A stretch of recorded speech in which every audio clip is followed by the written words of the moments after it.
I am Isaiah Coleman. I'm 70 years old, and I just buried my only son. But the dirt wasn't even settled on his casket when my daughter-in-law Brenda gave me 30 days to get out of my house, the house I built with my own hands. She thought I was just a broke, heartbroken old man. She thought she had won. I just smiled, packed a small fishing bag, and left. She never should have underestimated me. Because the next morning she didn't get a realtor. She got the Atlanta police. Before I tell you exactly how I unraveled her web of lies, please let me know in the comments where you are watching from. And please like and subscribe to this channel if you believe that justice must always be served no matter how long it takes. The cold November wind at Westview Cemetery cut right through my thin suit, but it was nothing compared to the ice in my heart. I stared at the polished wood of the casket as it was lowered into the red Georgia clay.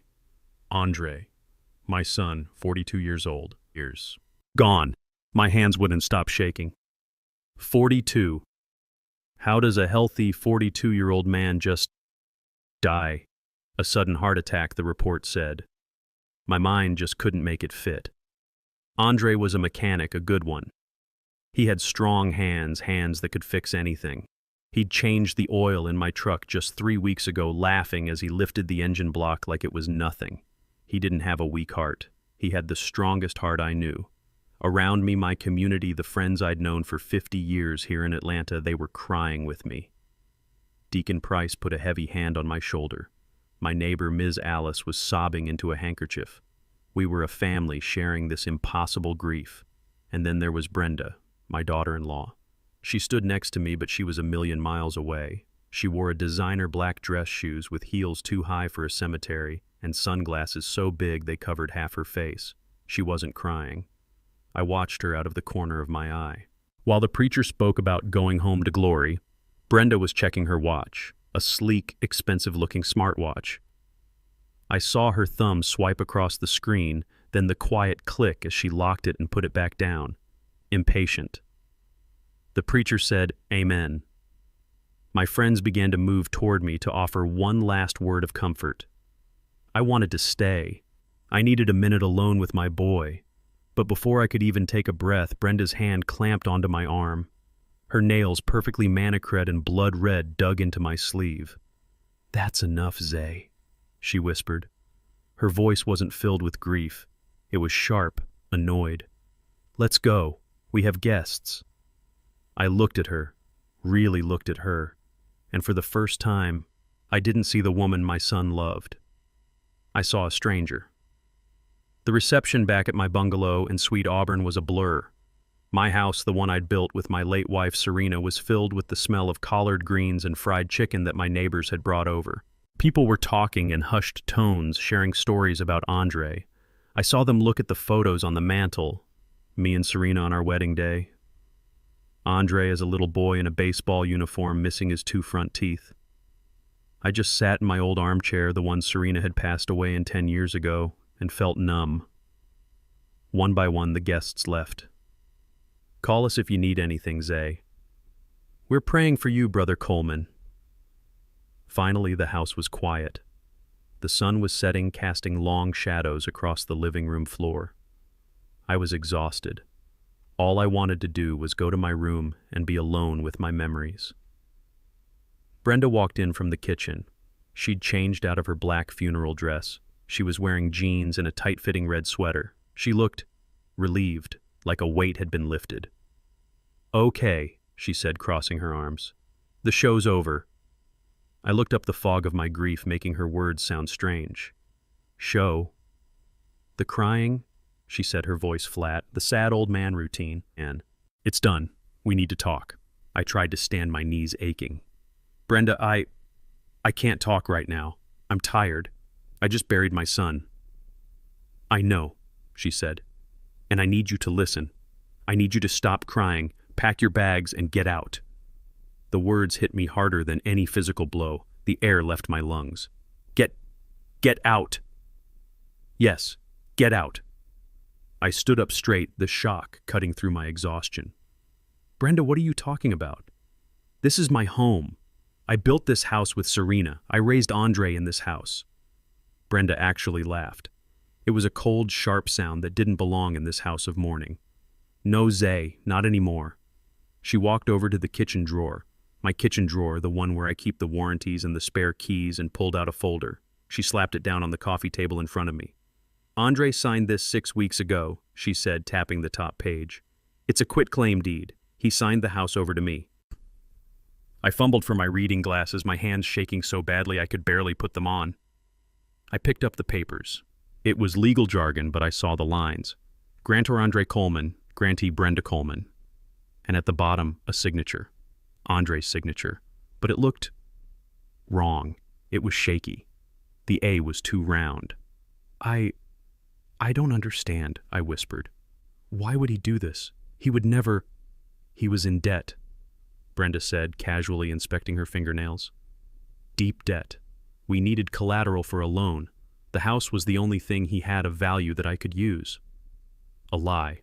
That was a lie. I knew it as surely as I knew my own name.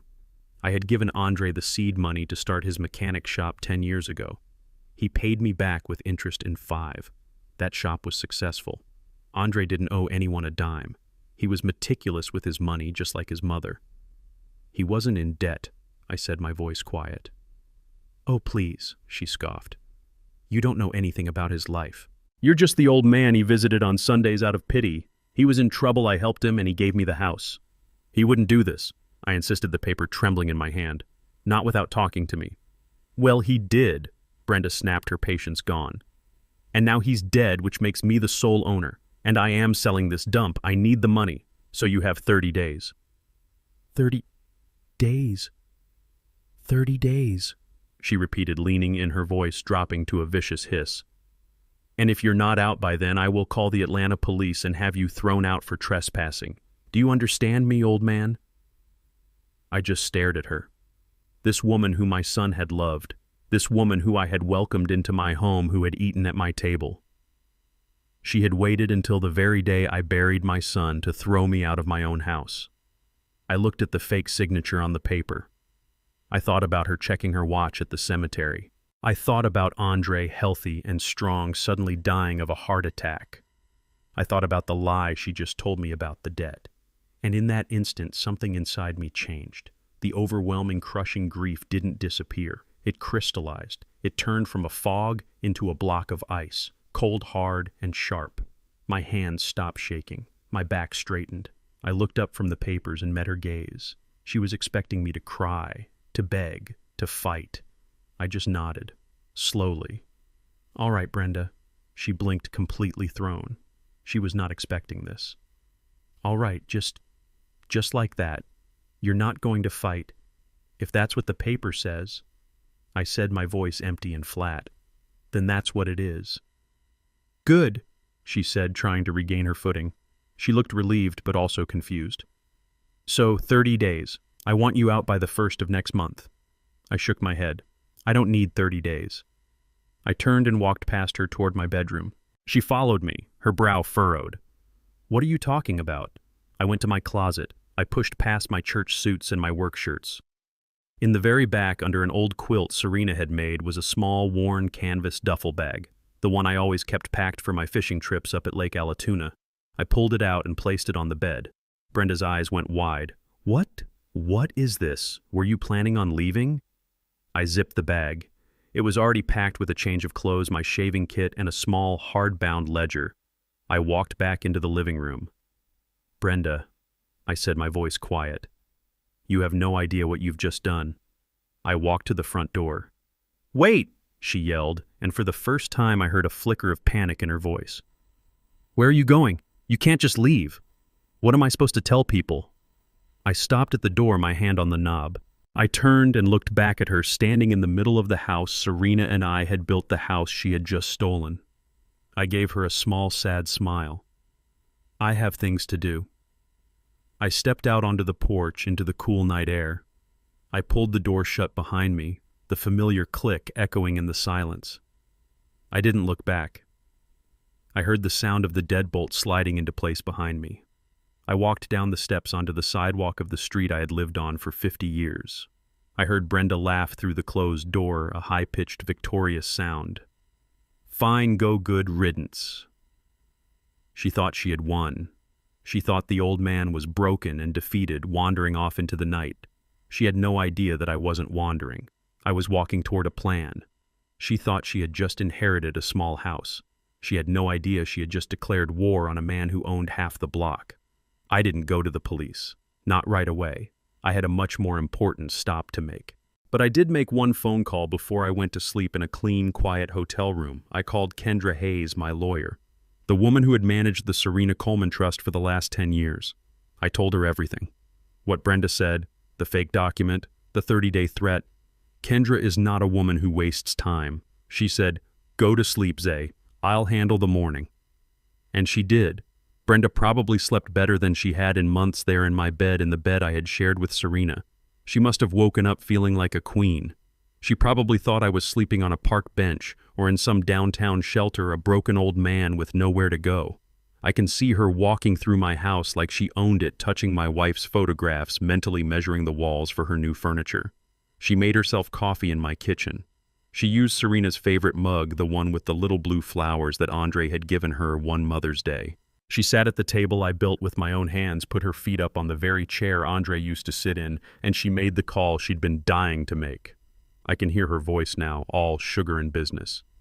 "Yes, hello, is this Atlanta Premium Realty? I'd like to list a property for immediate sale. It's in the Sweet Auburn district, a lovely vintage bungalow. Yes, it's vacant as of last night. The previous owner is gone." Gone. Just like that. Like I was a piece of trash she'd finally managed to take to the curb. She was probably smiling, calculating the value, imagining the money hitting her bank account when the knock came. It wasn't a polite knock. It wasn't a neighbor bringing a condolence casserole. It was the kind of knock that doesn't ask. It demands. 3 heavy, solid raps on the doorframe that you feel in your chest. She was annoyed. I'm sure of it. She stomped to the door, ready to tell off whoever was interrupting her victory lap. She swung the door open. 2 Atlanta police officers stood on my porch. Officer Tyre, a tall brother with a face that had seen too much, and Officer Grant, a sharp woman who looked like she didn't miss a thing. They were not smiling. "Ma'am," Officer Tyre said, his voice deep, "we're looking for a Mr. Isaiah Coleman." Brenda's smile was all arrogance. She leaned against the doorframe, the perfect picture of the new homeowner. "He's not here. He left last night. I'm the new owner of this property. Can I help you with something, officers?" Officer Grant looked past Brenda, her eyes scanning my living room, then looked back at Brenda. "New owner, that's interesting." Brenda's smile tightened. She didn't like that word. "Is there a problem?" "There might be," Officer Grant said, pulling out her official notepad. "We just received a formal complaint from Mr. Coleman's legal representative. The complaint is for illegal entry, trespassing, and unlawful occupation of this address." Kendra told me later that the blood drained from Brenda's face. All that smug confidence just evaporated. "Illegal entry. What are you talking about? This is my house. My late husband left it to me. I live here." She was starting to sound hysterical. I bet my neighbor, Ms. Alice, was already peeking through her blinds. "Good." Officer Tyre held up a hand, calm and steady. "Ma'am, we're just here to take a report about the occupation, but that's not the only reason we were dispatched." Brenda froze. I can see her now, her hand grabbing the door. What other reason?" Officer Tyre looked down at his report. "We also received a formal request filed this morning citing new evidence to open an investigation into the suspicious circumstances surrounding the death of Mr. Andre Coleman." That was the moment. The kill shot. Brenda stumbled back, grabbing the doorframe to keep from falling. Her face, Kendra said the officers told her, went perfectly ghostly white. All the lies, all the arrogance, all the victory, it all shattered right there on my front porch. "Suspicious," she whispered, a word she could barely get out. It was a heart attack. The doctor said so." "That's what the initial report says, ma'am," Officer Grant said, her voice like steel. "But Mr. Coleman's attorney seems to believe otherwise. We'll need to ask you a few questions. And ma'am, you probably shouldn't try to sell this house. It's considered part of an active investigation now." Brenda didn't say anything else. She just stared at them, her mind racing, finally understanding.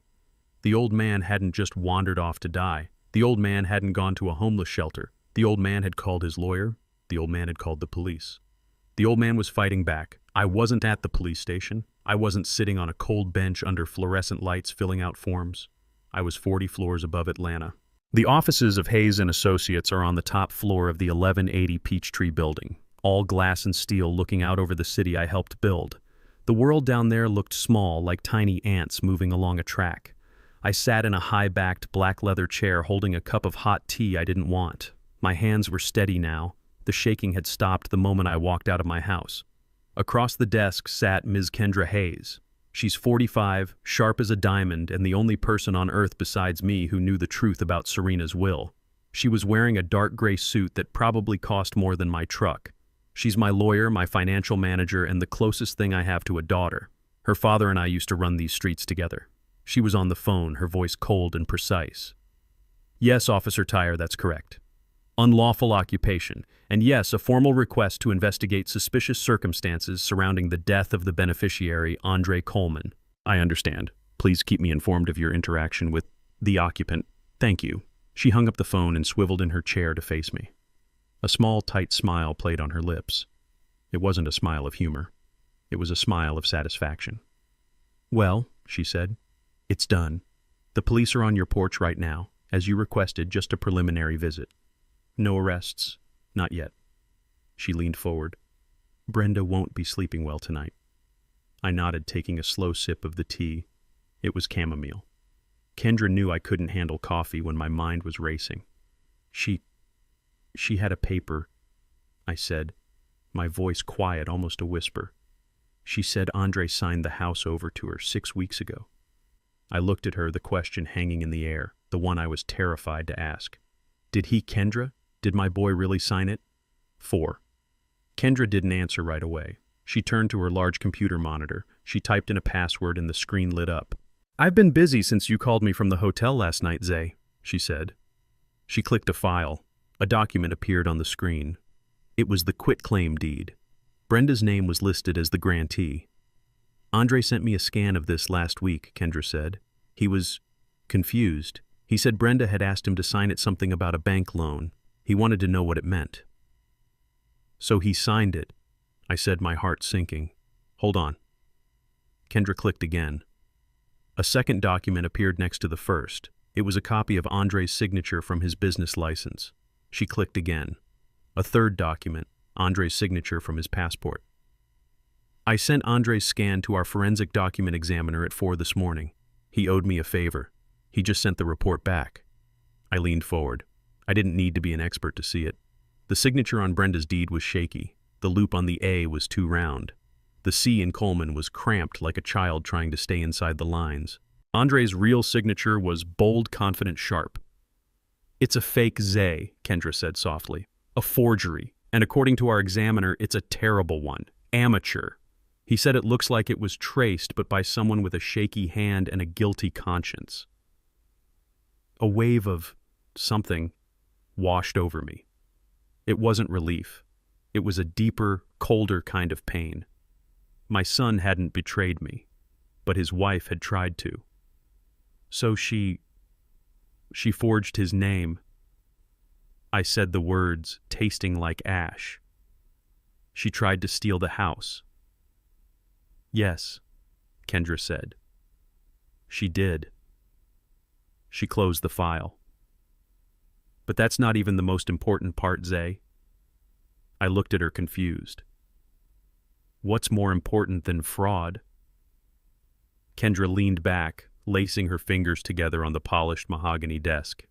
Do you remember the promise you made to Serena Zay right before she passed in that hospital room?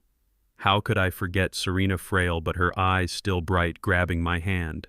Zay, she'd whispered, we built this from nothing, from dust and dreams. Don't let some girl with a pretty smile and an empty heart tear it all down. Protect our boy. Protect our work. I remember every word, I whispered. She was always right, wasn't she? Kendra smiled. She saw Brenda coming a mile away, which is why it doesn't matter if that signature was real. It doesn't matter if Andre signed that paper 1,000 times over. I frowned. Kendra, I don't follow. She reached into a drawer and pulled out a large, heavy, leather-bound document. She slid it across the desk. The gold-embossed letters on the cover read, The Serena Coleman Trust. We set this up the day after Serena's funeral, Zay. Remember, you were in a fog, but you signed the papers. We transferred every single asset, every deed, every stock portfolio, every brick of every building we ever bought. She tapped the cover, including the bungalow on Sweet Auburn. The air in the room suddenly felt thin. I looked at Kendra and the pieces started to fall into place. The house. You, Isaiah Coleman, legally own nothing but the clothes on your back and the personal checking account I manage for you. You haven't owned that house in 10 years. The Serena Coleman Trust owns that house, and I am the executor. A slow, cold understanding settled over me. So even if Andre had signed it, it would be a worthless piece of paper. Kendra finished, a grim satisfaction in her voice. You cannot give away what you do not own. Andre knew about the trust, Zay. He sat in this very office with us when we explained it. He knew he was a beneficiary, not the owner. He knew everything was protected. So Brenda just tried to steal something that Andre couldn't even give her. She's not just cruel, Zay, she's ignorant. She was so focused on the one little 3-bedroom house she could see she never bothered to ask about the empire it was built on. I sat back, the weight of the revelation settling on me. The legal victory was absolute. Brenda was a fool. She had nothing. But the relief didn't come. Instead, a new, much darker question began to form in my mind. I looked out the window. The little ant cars were still moving. The city was still going to work. But my world had stopped. The gears were turning. The grief was clearing, and the sharp mind of the man who built that empire, the man Serena had married, was finally taking over. But Kendra, I said slowly, turning back to face her, that doesn't make any sense. What part? Andre, my son. He knew the paper was worthless. He knew about the trust. He was my heir. He was going to inherit everything. I leaned forward, my eyes locking onto hers. So why would he forge a document that he knew was useless? Why go through the trouble? Why fake a signature for a house he couldn't sign away? Why would he even show me that scan last week unless... Kendra's professional mask faded. She knew exactly where my mind was going. She leaned forward, her voice dropping to a serious low tone. That, Zay, she said, is the $20 million question. The number hung in the air between us. The true value of the Serena Coleman Trust. That's the question I've been asking myself all morning. Why would he do something so illogical? Why would he be confused about a document he knew was fraudulent? She paused, letting the silence stretch, letting me connect the last terrible dot. My blood ran cold. Unless he didn't forge it. Exactly, Kendra said. Unless Brenda forged it thinking Andre owned the house and was planning to confront him with it. Unless he sent me that scan because he was scared. Unless he knew something was wrong.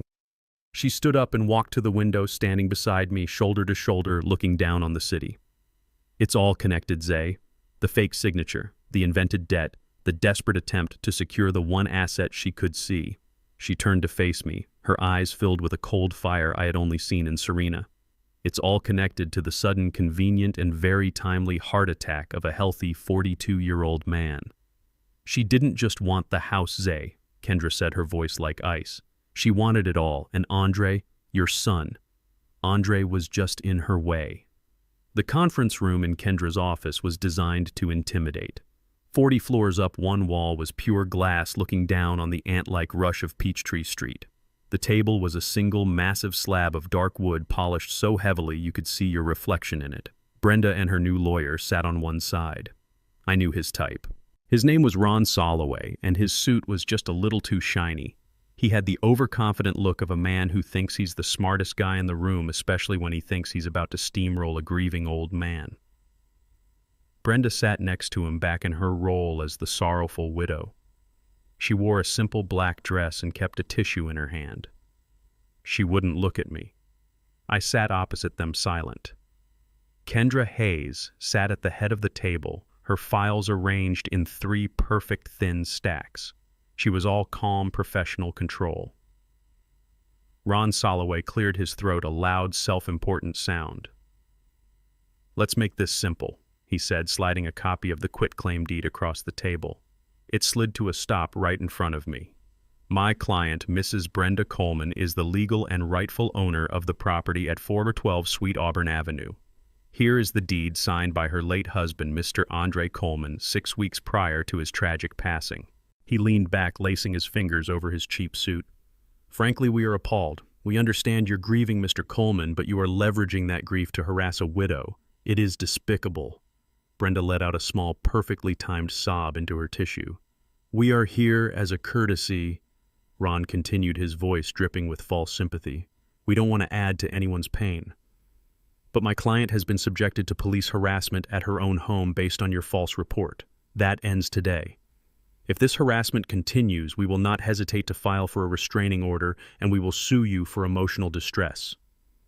Now, he spread his hands wide. What do you have to say? I just looked at him. I didn't say a word. I just waited. Kendra smiled. It was a cold, polite, razor-sharp smile that didn't reach her eyes. Thank you for that performance, Mr. Soloway, she said, her voice smooth as glass.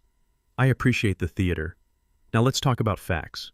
And she slid a single-page document across the table. This, she said, is an affidavit from Mr. Marcus Alvarez. He's a board-certified forensic document examiner, and he has already been retained as our expert witness. Ron's smug look faltered. He picked up the paper. Expert witnesses are a dime a dozen. We can get our own. Oh, I insist you do, Kendra said, her smile widening. But please have your expert check the ink density. Have him look at the hesitation marks on the upstroke of the A in Andre. Have him note the pressure patterns which indicate a slow, deliberate tracing, not a fluid, natural signature. Brenda snapped, her voice high-pitched. Andre was sick. His hand was shaky. Kendra raised a single, perfectly sculpted eyebrow. Was he sick 6 weeks ago, Mrs. Coleman? Because his co-workers at the mechanic shop all gave statements that he was lifting engine blocks just fine the day before he died. They said he was in perfect health. She leaned forward. No, the signature on this deed is a forgery, and according to Mr. Alvarez, it's a very, very bad one. Ron Soloway scoffed, but I could see a bead of sweat on his temple. That's a bold accusation. You can't prove that. It's his word against ours. That's the funny part, Kendra said, her voice bright. We don't have to. She let that sit in the air for a second. Ron looked completely lost. What? I said we don't have to prove it's a forgery. I'll save you the trouble of hiring your own expert, Mr. Soloway, because even if that signature was 100% genuine, even if Andre himself flew down from heaven, sat at this table and signed it in front of all of us with a golden pen, it wouldn't be worth the paper it's printed on. Ron was now completely pale. What are you talking about? Kendra reached down and pulled out a large, heavy, leather-bound binder. It made a solid, expensive sound as she placed it on the table. The gold-embossed letters on the cover read, The Serena Coleman Trust. This, Kendra said, tapping the cover, is the Serena Coleman Trust. It was established 10 years ago upon the death of Mr. Coleman's wife, Serena. She looked directly at Ron. Mr. Isaiah Coleman, my client, does not personally own that bungalow. He hasn't owned it for a decade. The Serena Coleman Trust owns that property, and as the executor of that trust, I can tell you unequivocally, it is not for sale. Ron's jaw dropped. He frantically shuffled through his own flimsy papers. That's not possible. We ran a title search. The property is listed under Isaiah and Serena Coleman. A common mistake for a sloppy lawyer, Kendra said, all the kindness gone from her voice. You ran a simple $50 online search. You didn't check the transfer of assets into the trust filed in Fulton County Docket 15C884. It's all public record. If you had bothered to do your due diligence, you would have known your client's deed is worthless. Ron looked at Brenda, his face a mask of panic. He just realized his client had lied to him, had involved him in a fraud, and had just been publicly humiliated. He stammered, A trust fund? What trust fund? He looked at me, desperate. He's just a carpenter. That's what my client said. Just a retired carpenter. Brenda couldn't hold it in. All the acting, all the fake grief, all the smug confidence. It all shattered. She stood up so fast her chair screeched on the hardwood floor and almost toppled over. He's right, she shrieked, her voice echoing in the high-ceilinged room. The mask was gone. This was the real Brenda. A trust fund, you're lying. She pointed a shaking, red-nailed finger at me. I hadn't said a single word.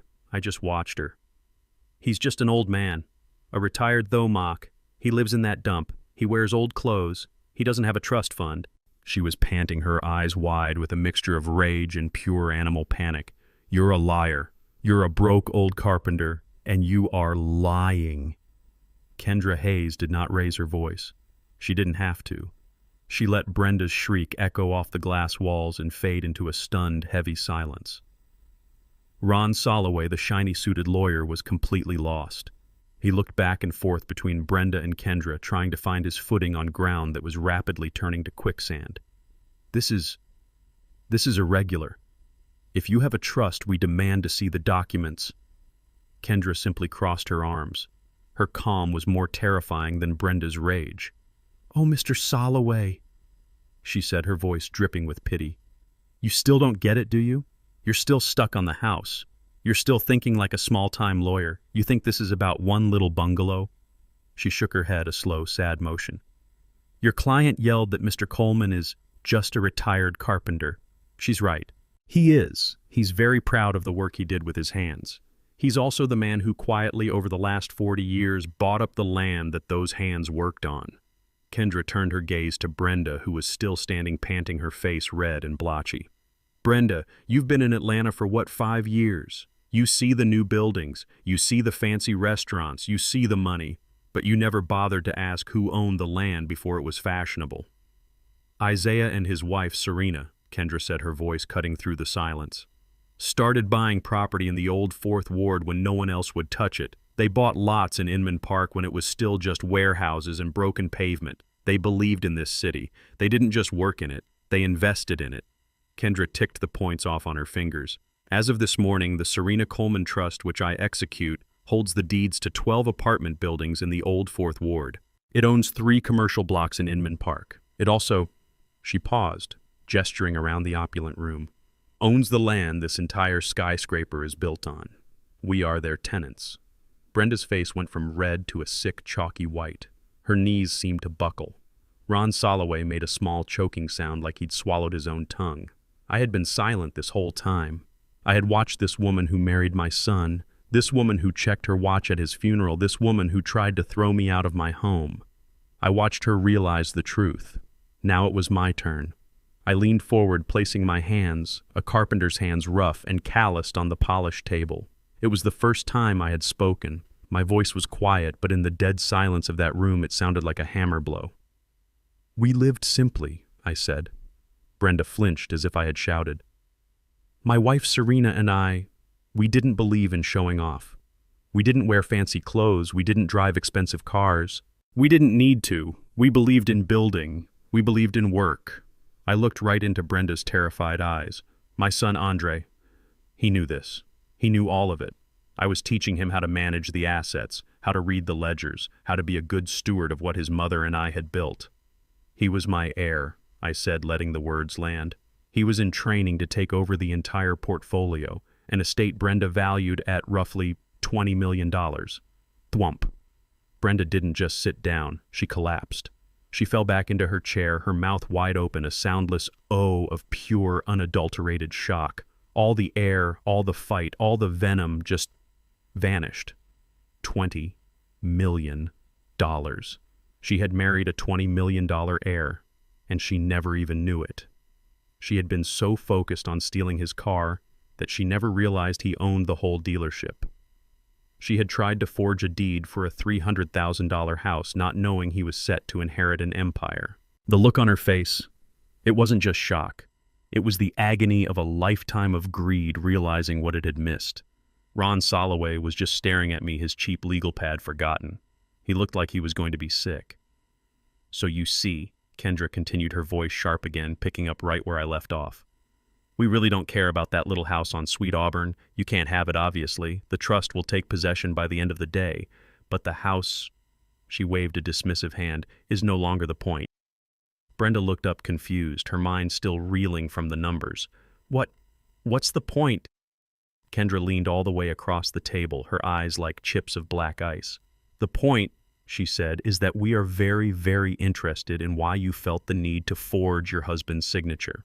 We are very interested in why you lied to your own lawyer about non-existent debts. And we are extremely interested." Her voice dropped to a whisper. "Why my client's son, a perfectly healthy 42-year-old man, suddenly and mysteriously died of a heart attack, right after you realized you couldn't get your hands on his money." The panic that flashed across Brenda's face was no longer about money. It was about something else entirely. It was the terror of being caught. "I don't know what you're talking about," she stammered, grabbing for her bag, her eyes darting to the door. His death was a tragedy. It was an accident. It was his heart. The meeting with Brenda and her lawyer had ended less than an hour ago. Ron Soloway had practically run out of the room, dragging a catatonic Brenda behind him. They didn't say a word. They just fled.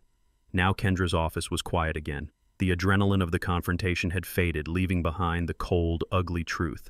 My son was dead, and his wife was almost certainly responsible. The door to the conference room opened and Kendra walked in, followed by a man I didn't know. He was a big man, built solid like an old oak tree. He wore a suit that looked like it had been slept in, but his eyes were sharp and intelligent. He looked like he'd spent a lot of time watching people and not missing a single detail. "Zay," Kendra said, "this is Malachi Rivers. Mal, this is my client, Mr. Isaiah Coleman." Malachi, or Mal as he introduced himself, shook my hand. His grip was firm, his hand as rough as my own. "Mr. Coleman, I'm sorry for your loss. Kendra tells me you're in a complicated situation." "Mal is the best," Kendra said, sitting down at the table.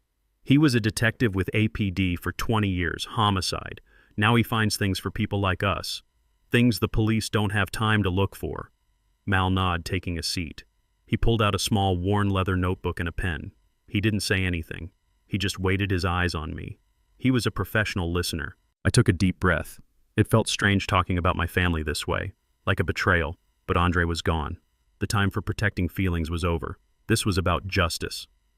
"Brenda, my daughter-in-law," I started, my voice still rough. "She said Andre was in debt. That's why he supposedly signed the house over to her."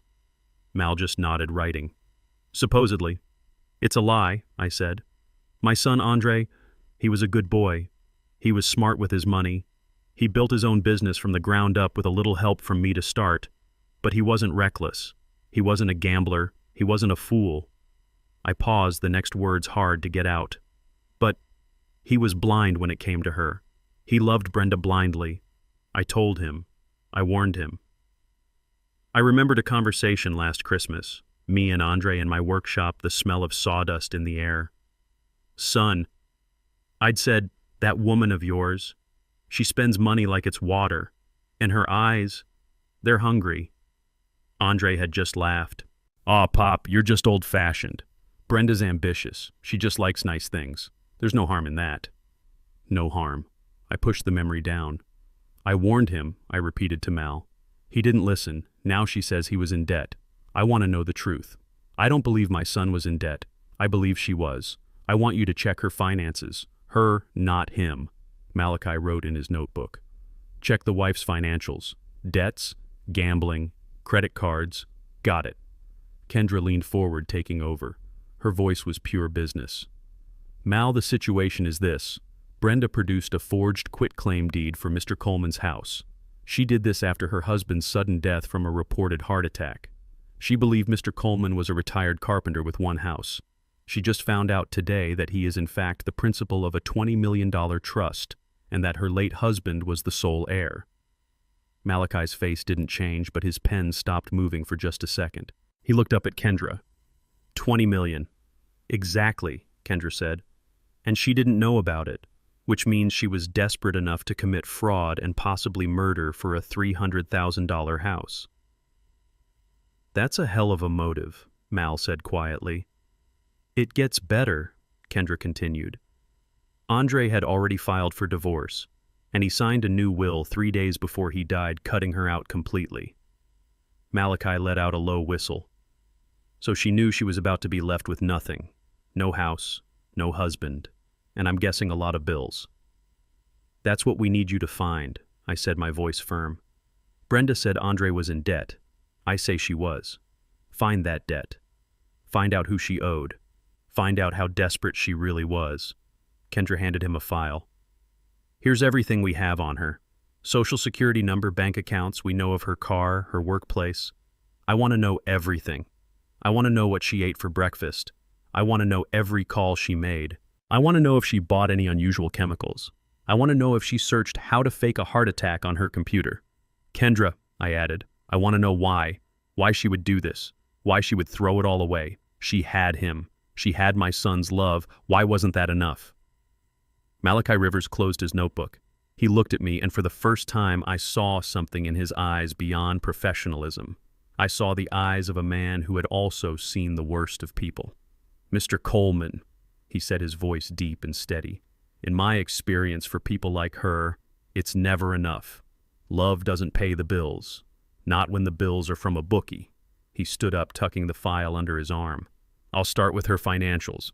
The gambling debts, the credit cards. Then I'll trace her movements for the last 2 weeks. Where she went, who she met. I'll pull the security footage from that gas station you mentioned, Kendra. I'll find her creditors. He looked at me. You're right, Mr. Coleman. Your son wasn't in debt. She was.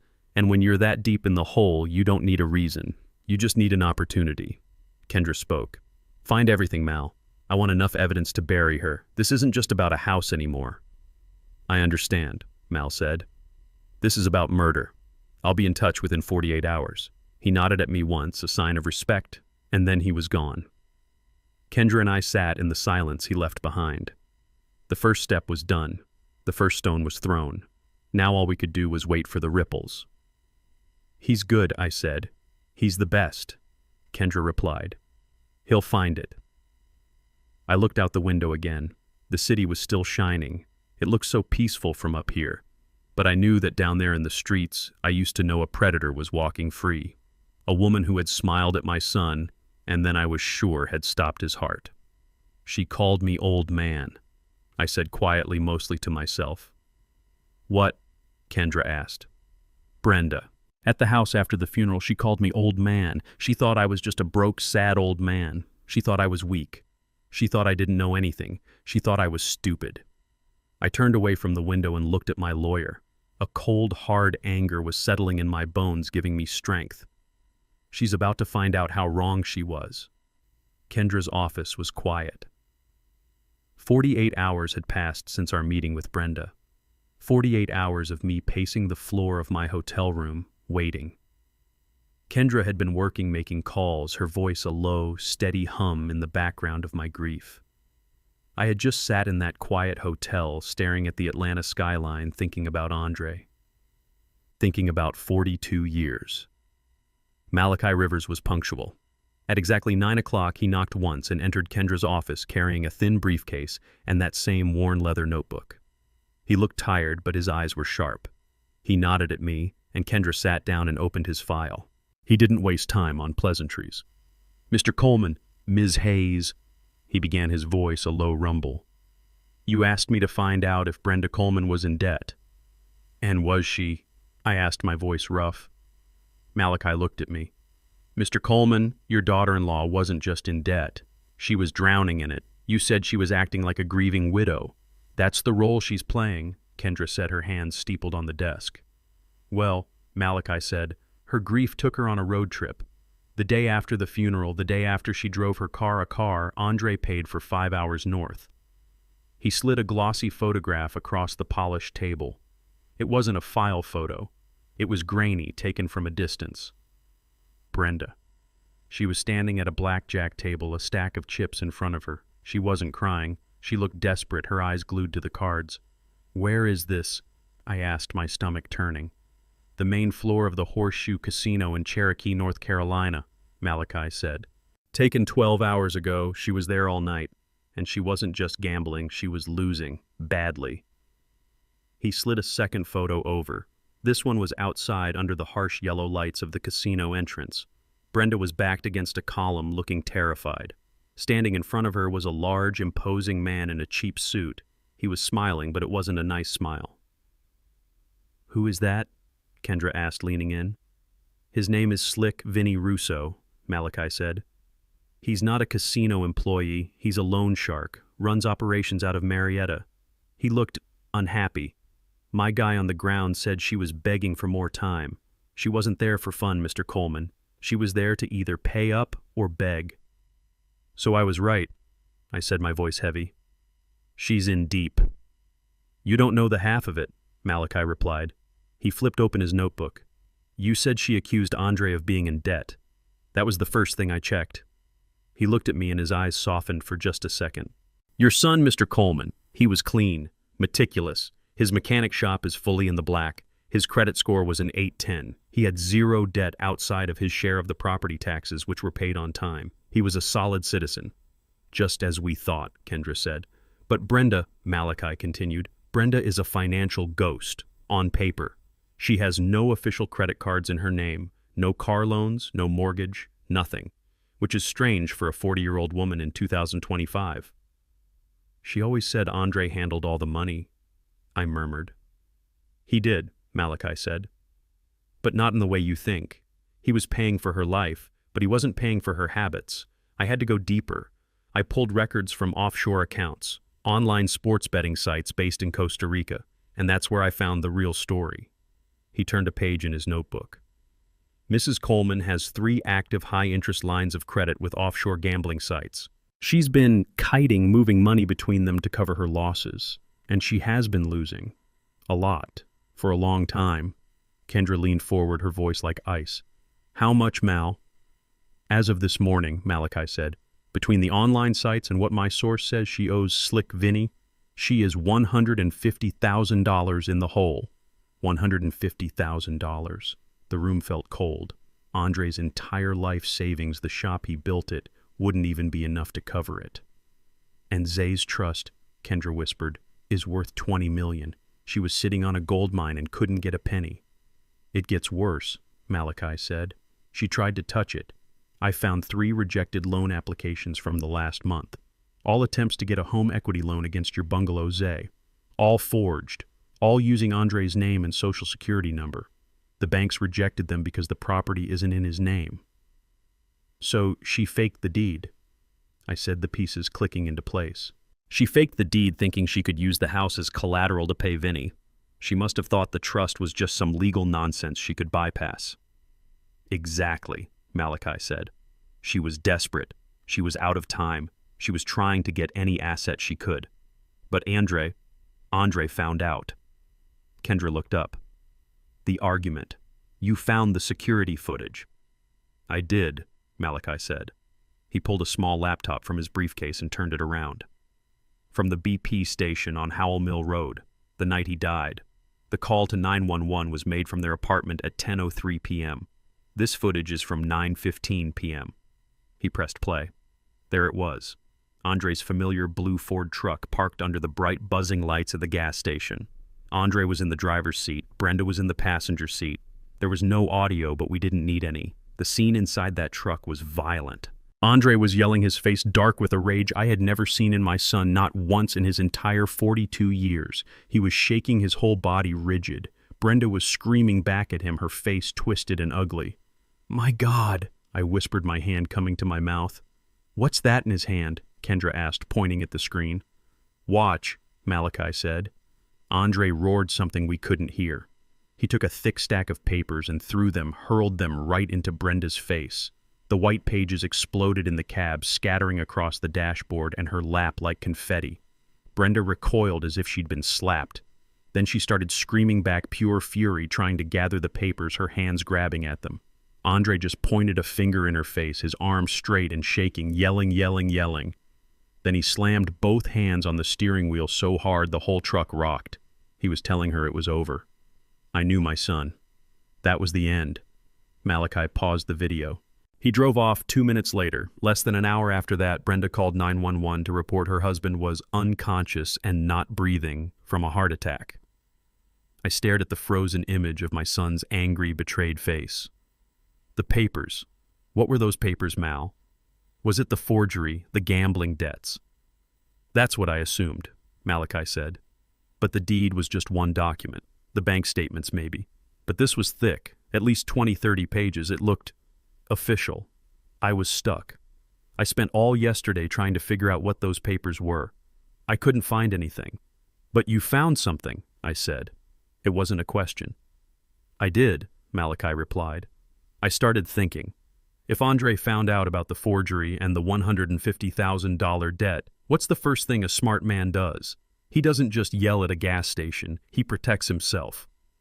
Kendra's head snapped up. He calls his lawyer. Exactly, Malachi said. But he didn't call you Ms.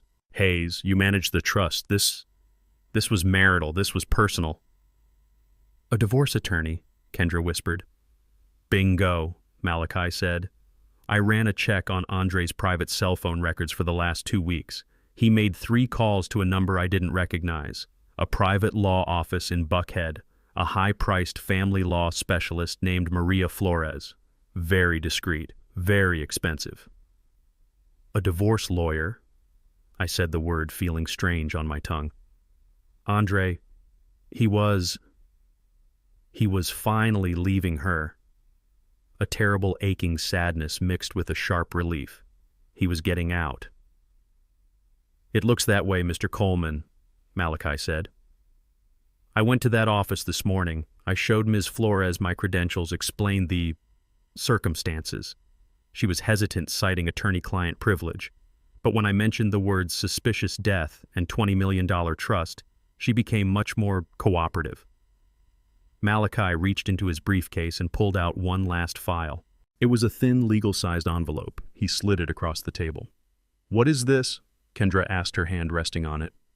Those, Malachi said, are the papers Andre threw in her face. My hand trembled. Kendra opened the flap and pulled out the contents. My God, Zay, she whispered. She laid them on the table. The first one was a petition for divorce, filed 2 days before he died. The second one was a new will. The lawyer said Andre was incredibly proud of it. Malachi said, his voice quiet. He signed it, had it witnessed and notarized just 3 days before he died. He was protecting his assets. He was protecting you, Mr. Coleman. I reached out and touched the paper. It was Andre's new will. It was simple. It was 1 page. It revoked all previous wills, and it stated in clear, bold type that 100% of his personal estate, his business, his truck, his savings, everything outside of the Serena Coleman Trust was to be left to his father. Isaiah Zay Coleman. Brenda's name was nowhere on it. I looked at Kendra and she looked at me. The final terrible piece of the puzzle clicked into place. Brenda didn't just know she was in debt. She knew she was being cut off. She knew she was being divorced. She knew she was being disinherited. She wasn't just losing a house. She was losing everything. And on that night at that gas station, Andre had handed her the proof. He had handed her, I realized with a sickening lurch, her own motive for murder. Malachi sat across from me in Kendra's glass-walled conference room.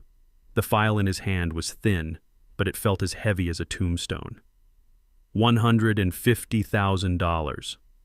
Malachi said, his voice a low rumble that seemed to shake the polished table. That's my conservative estimate. It's probably more. I just nodded. The number didn't shock me. It just fit like the last piece of a puzzle I never wanted to solve. Slick Vinny Russo doesn't like to be kept waiting, Malachi continued. He'd given her until the end of the month. That was 5 days from the day Andre died. She was out of time and out of options. Kendra, who had been standing by the window looking down at the city, turned around. Her face was grim. Which brings us to these, she said, walking back to the table. She was holding a manila envelope. It was not from her files. It was from the outside. Maria Flores, the divorce attorney Malachi found, gave these to me this morning. She said Andre was agitated when he came to her. He was angry, but he was also terrified. He told her he thought Brenda was capable of anything. My hands clenched on the table. He was right, Kendra said softly. Ms. Flores said that after Andre signed the documents, he asked her to hold the originals. He said he was going to give Brenda copies. He wanted to do it in person. He said she needs to see that it's real. She needs to know it's over. Kadindra looked at me. These, she said, tapping the envelope, are the originals. These are the papers Andre threw in his wife's face less than an hour before she called 911. My breath caught in my throat. I watched as Kendra's slim, steady hands opened the flap and slid 2 documents out. She pushed the first one toward me. I didn't need my reading glasses to see the large, bold letters at the top. Petition for dissolution of marriage. I traced the names with my finger. Andre Coleman, petitioner. Brenda Coleman, respondent. I saw the date it was filed with the Fulton County Court, 2 days before he died. He did it. I whispered, a terrible, aching sadness washing over me. He was finally leaving her. He was getting out. He was Zay, Kendra said. He was getting out. He was protecting himself, and he was protecting you.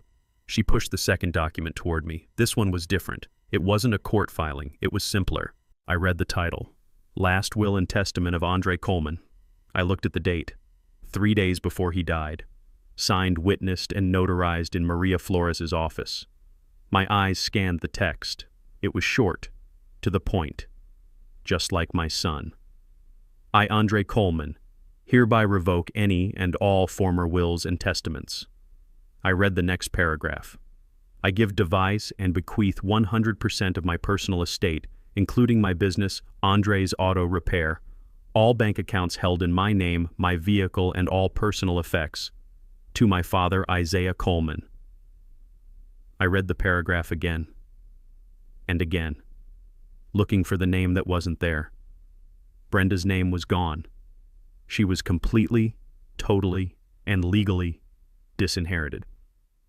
The room was silent. The only sound was the distant hum of the city 40 floors below. I looked at the divorce papers. I looked at the new will. I thought about Malachi's words. $150,000. I thought about the forged deed. And I thought about that grainy video at the gas station. My son, his face dark with rage, throwing those very papers at the woman who was screaming at him. He wasn't just yelling at her, he was showing her. He was showing her the end of her entire world. I looked up at Kendra, the cold, hard certainty finally settling in my heart, sharp and heavy as a shard of steel. She knew, I said. My voice was no longer trembling. It was dead. That night, I said, in that truck she knew. She wasn't just losing a house she couldn't get. She was losing everything. I stood up the chair, scraping back, and walked to the glass wall. I looked down at the city, at all those moving cars, all those people living their lives not knowing what was happening up here. The divorce meant she got nothing from him in life. The will meant she got nothing from him in death. The debt meant her creditors were about to break her legs. She had nothing, I whispered. He had just handed her proof that she had absolutely nothing left to lose. I turned around and faced them. The grief was still there, a hot coal in my chest, but now it was surrounded by a cold, righteous anger. Kendra Hayes stood up, her face a mask of cold fury. "That's right, Zay," she said, her voice shaking with controlled rage. "This is no longer about a forged signature. This isn't about fraud. This isn't about a house." She walked over and put her hand on my shoulder. "This," she said, "is motive. This is premeditation. This is murder." Brenda was in my living room, my wife's living room, when the courier arrived. She was probably counting the minutes until she could sell Serena's antique furniture. She signed for the large legal envelope with an annoyed flourish, probably thinking it was just more paperwork from her own incompetent lawyer. She ripped it open with one of her long red nails. She pulled out the documents. I wish I could have seen her face in that moment. She read the first page. It was a formal notice from Kendra Hayes' law firm informing her that a civil investigation was underway regarding the fraudulent deed. She probably scoffed at that.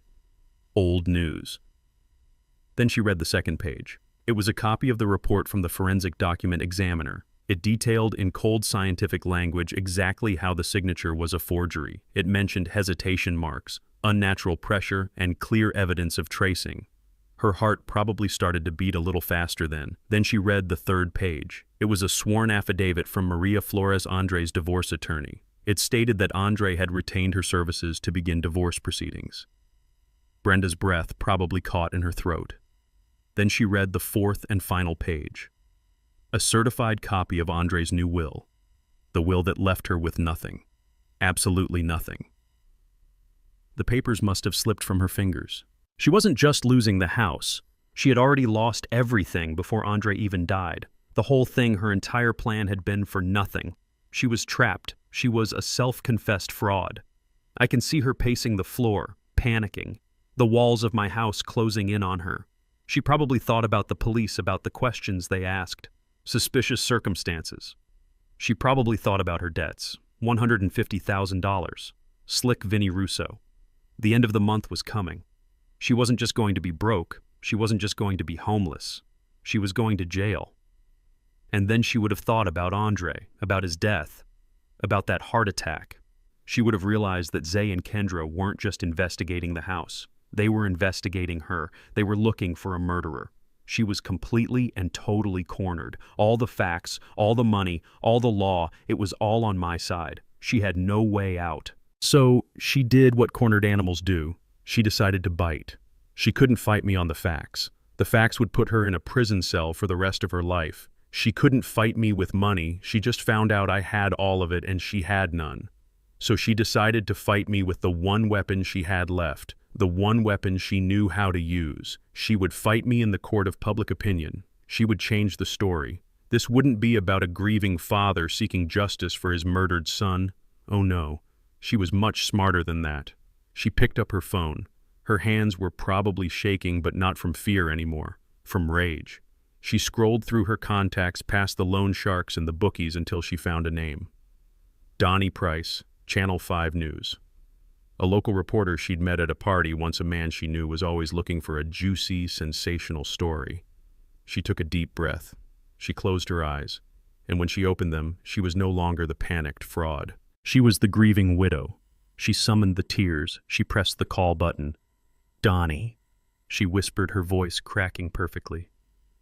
Donnie Price, it's Brenda. Brenda Coleman, Andre's wife. She paused, letting out a perfectly timed sob. Yes, thank you. It's just been a nightmare. Thank you for your card. Another pause.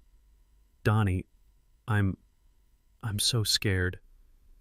I didn't know who else to call. Something terrible is happening. It's my father-in-law, Isaiah Coleman.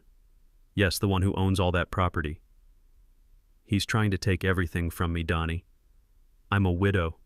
My husband has only been in the ground for 2 days, and he's trying to throw me out on the street. He's saying I forged papers. He's saying I'm a criminal. She was crying for real now, I'm sure, tears of pure manipulative genius. I don't know what to do. I'm just a grieving white woman, Donnie, and he's this rich, powerful black millionaire, and he's trying to destroy me. He's using all his money, all his lawyers, and I have no one. Please, can you just tell my story? She listened, then nodded, wiping away her fake tears. Yes, I can be ready in an hour. Thank you, Donnie. You're saving my life. She hung up the phone. The tears stopped instantly. Her face, I imagine, set into a mask of cold, hard calculation. She couldn't win in a court of law, so she was going to put me on trial on the 6 o'clock news. Let's see how Atlanta likes that story, old man, she probably whispered to the empty, silent house. Let's see them turn against the poor, grieving widow. I was in my hotel room when Kendra called me. She didn't say hello. She just said, "Turn on Channel 5, now." I fumbled for the remote, my hands shaking. The hotel television flickered on. The 6 o'clock news. There was my house, my porch. The porch Serena and I had spent thousands of nights on, watching the world go by. And there was Brenda. She looked small, fragile. She was wearing a simple white blouse, no makeup. Her hair was pulled back. She looked like a victim. She was dabbing her eyes with a crumpled tissue as she spoke to the reporter Donnie Price. His face was a mask of professional concern. I just don't know where else to turn, Brenda whispered, her voice cracking perfectly. My husband Andre, he's only been gone for a few days. She broke down a sob, catching in her throat. The camera zoomed in on a single tear rolling down her cheek. The reporter put a hand on her shoulder. Mrs. Coleman, you made some very serious claims. Can you tell us what is happening? Brenda took a shaky breath. It's my father-in-law, Isaiah Coleman. She said my name like it was a curse. He's trying to throw me out of my home. The reporter looked shocked. He's evicting you just days after you buried his son. Yes, she cried, the tears coming faster. He's a very wealthy man, a real estate millionaire. He owns half of Atlanta, and I'm just a widow with nothing. And he wants to take the one thing my husband Andre left me, this house. I couldn't breathe. I was just staring at the screen. She was brilliant. She was a monster, but she was brilliant. He never liked me. she continued, looking right into the camera, into the eyes of every person in Atlanta watching. He never thought I was good enough for Andre. He never accepted our marriage. She paused, as if gathering the courage to say the next part. Maybe it's because I'm not from his world. I'm just a simple white woman from Marietta. I don't have his power. I don't have his money. There it was. She did it. She actually did it.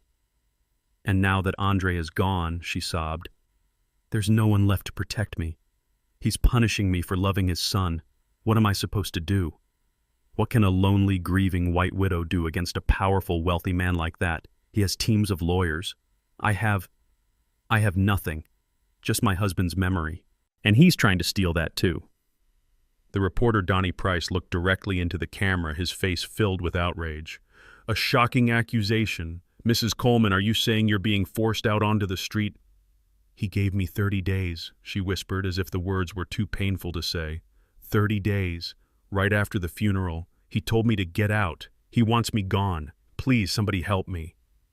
The screen cut back to the news anchor in the studio, her face a mask of disbelief and sympathy. A truly heartbreaking story. We've reached out to Mr. Isaiah Coleman's representatives for a comment, but have not yet heard back. Kendra's phone buzzed in my hand. I had thrown mine against the wall. Her office line, her cell phone, my hotel phone. They were all ringing. A storm had just broken over my head. Kendra clicked off the television with the remote. The silence in her office was deafening. She looked at her buzzing cell phone on the desk. The screen was lit up. It was a local news blog. The headline read, "Grieving Widow versus Atlanta Millionaire." She looked at another one. "Sweet Auburn land baron tries to evict white daughter-in-law." She did it, I said. My voice was dangerously quiet. She's standing on my porch in front of my house, a house Serena and I built with our bare hands. And she's telling the world I'm the monster. I stood up and walked to the window, looking down at the city. My city. After what she did, after killing him, she dares to use her skin color against mine as a weapon. I turned from the window, my hands clenched so tight my knuckles were white. She's telling them I'm the powerful black millionaire oppressing the poor little white woman in Atlanta, Georgia. She knows exactly what she's doing. Yes, she does, Kendra said, her voice calm. Get on the phone, I ordered. Call the station. Call every station. We'll tell them the truth. We'll show them the will, the divorce papers, the $150,000 gambling debt. We'll destroy her. Kendra held up a single steady hand. No. The word stopped me cold. No. What do you mean, no? She is slandering my name. She is destroying my reputation. She is painting me as a racist monster. Zay, listen to me, Kendra said, her voice cutting through my rage. This is exactly what she wants. She's cornered. She has no facts. She has no case. She can't win in a court of law, so she's trying to win in the court of public opinion. She wants a media fight, Kendra continued. She knows if we jump into this mud pit with her, we just get dirty. We will look like we're attacking the poor grieving widow she's pretending to be. We would be proving her point. So we just let her, I roared. We let her do this. We let her talk, Kendra said, a cold, hard smile forming on her face. We let her go on every show that will have her. We let her cry her fake tears all over Atlanta. We let her lie and lie and lie again. Why? I demanded. Because she's not just lying, Zay. She's committing perjury before she even gets to the stand. Every single word she says on television is another lie we can disprove with facts. She is building our case for us. She is hanging herself with her own tongue. She picked up her phone. Malachi is still working. He's not looking for gambling debts anymore. He's talking to the coroner's office. He's pulling the 911 call. He's finding the money trail. Kendra looked at me. Her eyes as fierce as Serena's ever were. Brenda thinks she's playing checkers on the 6 o'clock news. We are playing chess in a federal courthouse. So let her talk. Let her slander you. Let her cry to the entire city. She walked over and stood next to me, shoulder to shoulder, looking out the window. We will not respond on television, Zay. We will respond in court, with the forged deed, with the divorce papers, with the new will, with the gambling debts, and, she took a deep breath, with the medical examiner's final report. And when we do, we will not just take back your good name, we will take away her freedom. I looked at the city lights twinkling on below. The rage in my chest slowly cooled, hardening back into that block of ice. She was right. Let her talk. The Fulton County Courthouse is a cold place. It's not like on television. The marble floors are worn and the air smells like stale coffee and floor polish.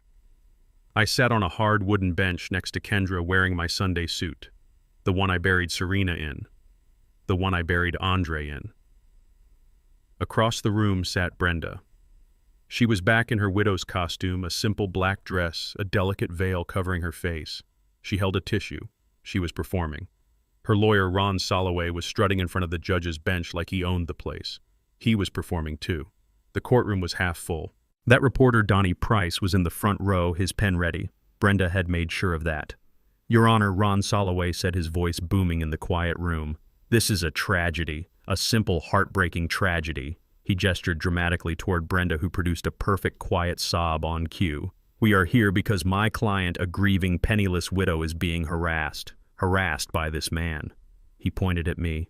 "Isaiah Coleman, a man who we have recently discovered is not a simple carpenter but a wealthy real estate baron, a man of considerable hidden power."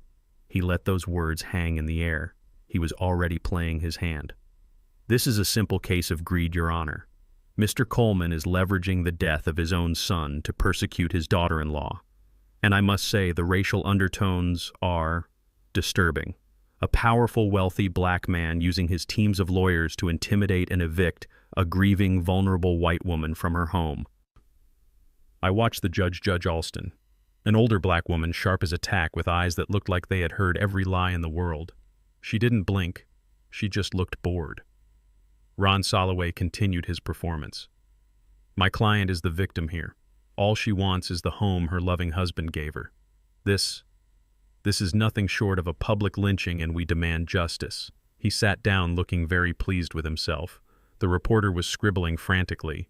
Judge Alston looked at us. Her voice was tired. "Ms. Hayes, your response." Kendra stood up. She was the picture of calm. "Your Honor, Mr. Soloway is correct about one thing. This is a tragedy, but it is not the one he is describing." She picked up the forged deed. "He has filed a suit to claim ownership of the property at 412 Sweet Auburn Avenue. He claims his client is the victim." Kendra placed the paper back down. "We are not here to debate the ownership of that house, Your Honor. In fact, we move for an immediate summary dismissal of this entire case." Ron Soloway shot up from his chair. "On what grounds we have a deed? It is a valid legal document." Judge Alston fixed him with a cold stare. "Sit down, Mr. Soloway. You will wait your turn." She looked back at Kendra. "On what grounds, Ms. Hayes?" Kendra's voice was clear and sharp as glass. "On the grounds that the suit is frivolous, Your Honor. The grantor, Mr. Andre Coleman, had no legal authority to sign that deed, because neither he nor his father, my client, owns that property." Ron Soloway's mouth dropped open. "What?" "The property at 412 Sweet Auburn," Kendra continued, "like all of Mr. Coleman's properties, was placed into a protected, irrevocable trust, the Serena Coleman Trust. It was established 10 years ago. Mr. Isaiah Coleman is the beneficiary. I am the executor. Andre Coleman could not give away a house he did not own." Brenda's lawyer was completely lost. That's not possible. We ran a title search. The property is listed under Isaiah Coleman." "A common mistake for a sloppy lawyer," Kendra said, her voice cutting. "You ran a $50 online search. You didn't check the transfer of assets into the trust filed in Fulton County docket 15C884. It is all public record. If you had bothered to do your due diligence, counselor, you would have known your client's deed is worthless." Ron Soloway was white as a sheet. He looked at Brenda, his face a mask of panic. He just realized his client had lied to him and he had just embarrassed himself in front of a judge. Judge Alston looked at him over her glasses.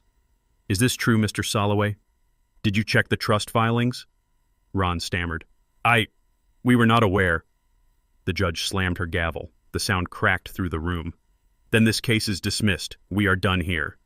Brenda looked at Ron, her face twisted in confusion and rage. "What does that mean? What just happened?" Ron was packing his briefcase, his hands shaking.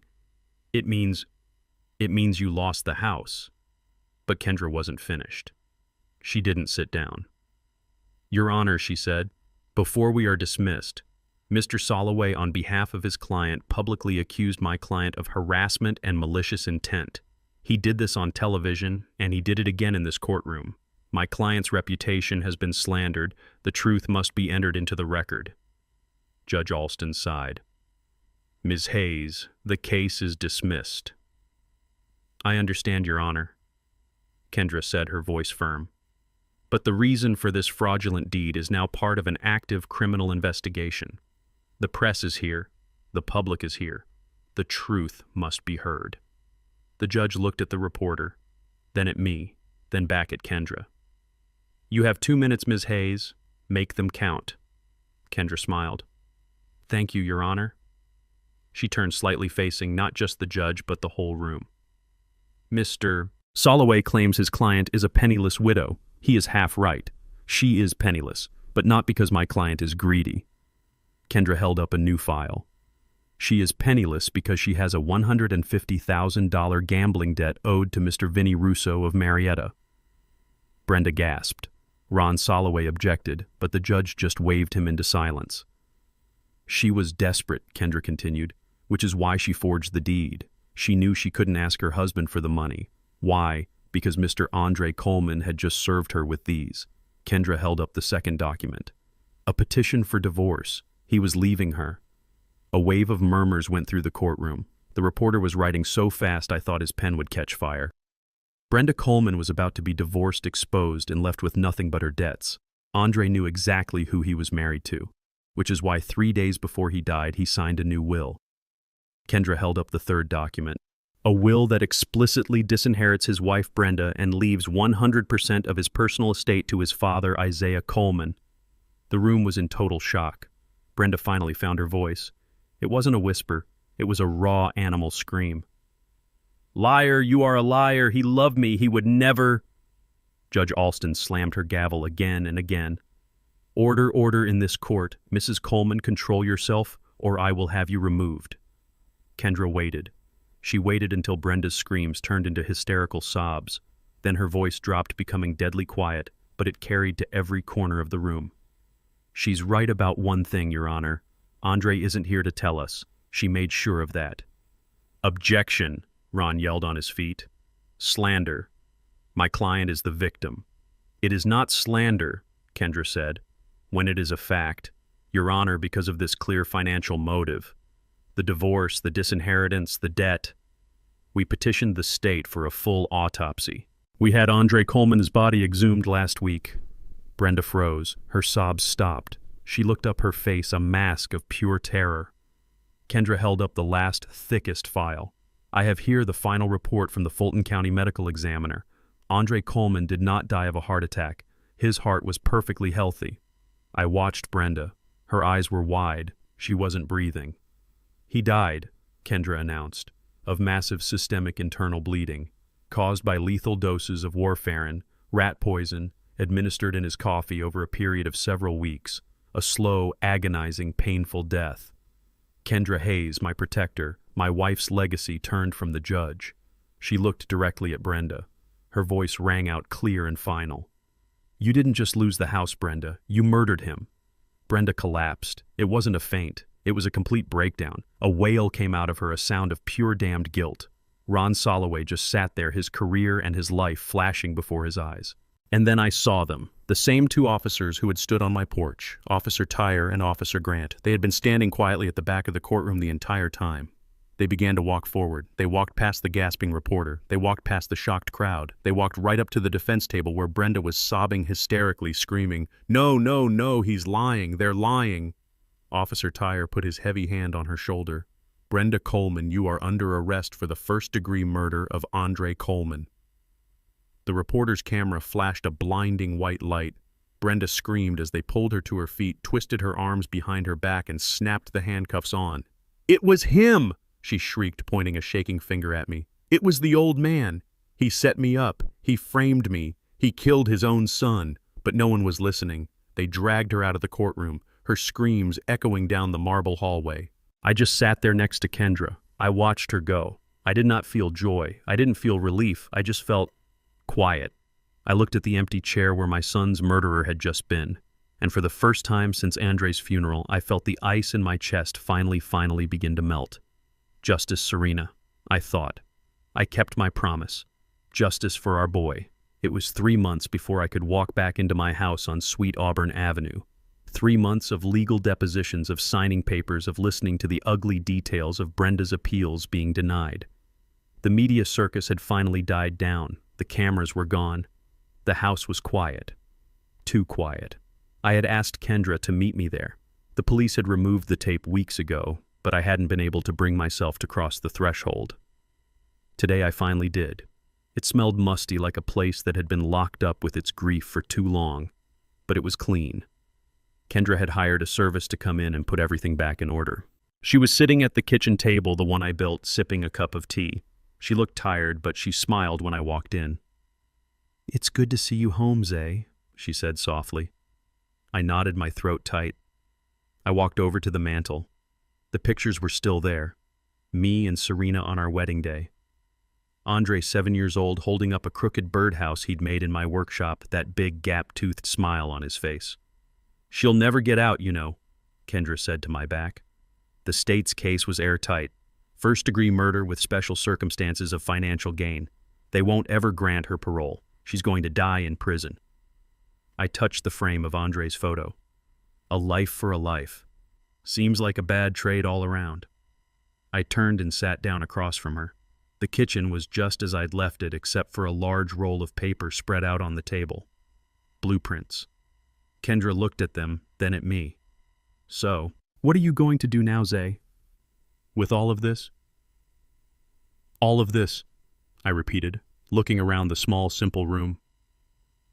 This little bungalow was what Brenda had killed for, this little piece of wood and plaster. I looked back at the picture of my son. "The craziest part," I said, my voice rough, "the part I still can't get out of my head, is that she did all of it. The lies, the forgery, the poison. She did it all for this." I tapped the table. "This 3-bedroom house, maybe $300,000 on a good day." I looked at Kendra. She had no idea, did she? She was married to the heir of $20 million and she murdered him for pocket change. "She was ignorant, Zay," Kendra said. "And she was greedy. It's a bad combination." "All that money," I said, shaking my head. "All those years Serena and I worked, saving, building, investing. All of it. And the only thing Brenda could see was the one thing right in front of her nose." I was quiet for a long time.